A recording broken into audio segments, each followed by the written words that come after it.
Hey, how's it going, everybody? Today I'm going to talk to you a little bit about an average Joe or everyday survival kit you can put together in your house using household items and maybe spend a little bit of money out there in the stores. But the idea of this is to put something together relatively quickly, and it's kind of a baseline to start from, and then you can grow it from there. So here we go. What I've got is I've got a little cigar tin here. Around it, I've got rubber banded and emergency blanket or space blanket. And then on top of it, I've got a poncho bag. And in the poncho bag, I've got some things put in that. So let's get started. We got a rubber band that can always be used later for tying things up. Possible tourniquet if worse came to worse in a survival situation. But a rubber band is really useful. Got your survival kit, your emergency space blanket. You can use that to sleep in. You can catch water with it. You can also use it for shelter and also signaling. So it's a great thing, and they probably cost under $2. Then also in the poncho bag, I've got a jump drive, and this one has 1 gig worth of memory. I recommend you have one of these with all your personal info. You want to keep it safe, but if you ever have to leave your house with an emergency or a survival situation, you've got all your personal information on there, and you can recall that when you get to where you are for safety. So great idea. Haven't seen too many people put that in their survival kit, but it may be important to you down the road. Important documents, birth certificates, things like that in case there's a fire. So that's an idea. I've also got some waxed rawhide or leather string. Pretty handy, and you can buy that at Walmart, Five and Dime store, Hobby Lobby, those types of places. You can even wind it up a little tighter than that. Got a squeeze light. You can usually get these for free actually at a lot of places, so it's real handy. Most people have them on their keychain. Always test the batteries though. Got a piece of bubble gum in case you're bored or you're thirsty. Always good to keep your mouth wet, especially if you want to get cotton mouth out there and you're walking a far distance. My son put this together. It's a pencil cut, and this pencil has some black electrical tape wrapped around it. Tape's great. You can use the tape for a lot of different things.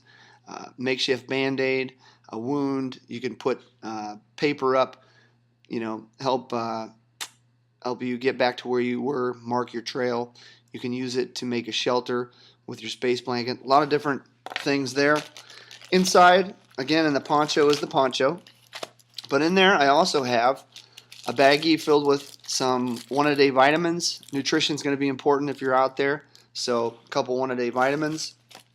Another baggie, I've got some ibuprofen. It's good for anti-swelling, headache, fever, those types of things. You can put as many as you want, as long as you don't, burst your baggies and you don't fill this too tight to where it breaks. The idea was putting these in this baggie and then this poncho bag. Keeps everything waterproof and dry. As you can see, I had the memory stick in there. I had the flashlight and the bubble gum and the tape because I wanted to keep those dry. Okay, inside this cigar tin, and you may have an Altoid tin or some other type of box in your house you want to use. Just keep it simple. That's the rule for the average Joe survival kit. I got some bouillon here. Obviously, water is going to be important. Remember, food, water, shelter. So you need fire. You need some food. This would be great if you can find water. You can add this bouillon to your water and have some soup, or you can just eat it right out of the packet. And a lot of people have other bouillon in their kitchen. You can put a bouillon cube in there. Got a piece of gum. It's got a little aluminum foil. The gum will keep you busy, keep your mouth from drying out, and then you could also use this as a signal as well. Got some cord. Could be a shoelace, other types of things. Rope's very important for shelter, making a bandage, a splint, you name it. That's going to help you out in a situation. I've also got a couple other things like a small big lighter, very helpful. I've also got a toenail clipper, and the toenail clipper also has another little knife on there, so you may be able to get a splinter out. I've got a couple Q-tips. Like I said, this is something you might already have in the house. Got a birthday candle. Obviously you can see it's been used, so I didn't spend a lot of money on that. And then I've got a pencil. Obviously, if you want to write down for map or directions, I've also got some non-sterile pads. They're not sterile because they're in with my survival kit, but they still are sealed up. I've got some antiseptic towelettes. I've got some Post-its. You can use those for starting fire, or writing messages, and those types of things. Some Curad Band-Aids, some bacitracin or 3-in-1 antibacterial ointment. And then also inside this I have some waterproof Strike Anywhere matches. Those are real good. Now in the kit I basically put them like this, as you can see. That way they don't rub against each other and start on their own. That would be bad. I've got some scissors. Had those. Little first aid guide, what to do. And then I also recommend, if you haven't taken a CPR test from the local Red Cross, you can always go down there and usually for a small fee or for free, get CPR certified and learn basic first aid. I've got a small knife. It's got 2 blades on there and it's very thin. As you can tell, it fits right in my tin. Other types of medicine, you pick what you use mostly around the house. If your kids have allergies, this would be some good medicine. And then I've also got a pair of compact tweezers. Those are helpful for doing different things. If you catch a fish, you might be able to pull the hook out of the fish's mouth. Some safety pins. Safety pins are great. You can use this as a fish hook, okay? Or you can use it on a snare, different types of things. I've got a small sewing needle in here. Right there. Got a paper clip. You can use that for a couple of different things. And then I've also got some aluminum foil. I noticed a lot of people are putting aluminum foil there. They use it for signaling.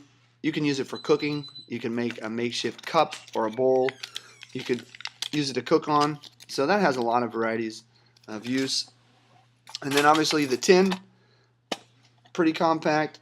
But again, for the average Joe survival kit, again, you don't need to get too crazy, but I recommend you start off with something basic and then you can move from there. Also, if you want to grow it into a bigger kit, you could use this coffee can.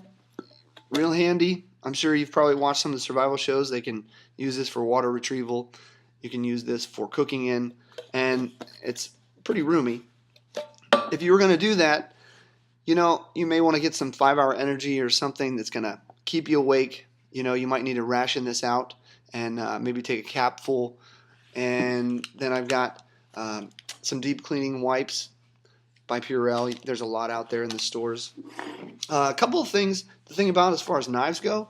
This is a Gerber boot knife, and I really like this one. I've had it for a few years, and it's real nice. It fits in your boot, but remember, with any boot knife or concealable type knife, make sure in your state that you're not violating any laws by carrying it concealed.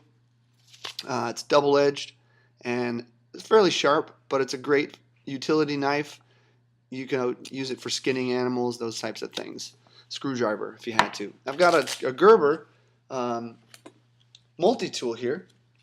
The Gerber multi-tool is real nice, and again, I like the Gerber. Has a lot of uses. It's got a case. This knife, real handy. It's basically like a Leatherman, but I really trust the name, and it has several different blades on here. Screwdriver, can openers.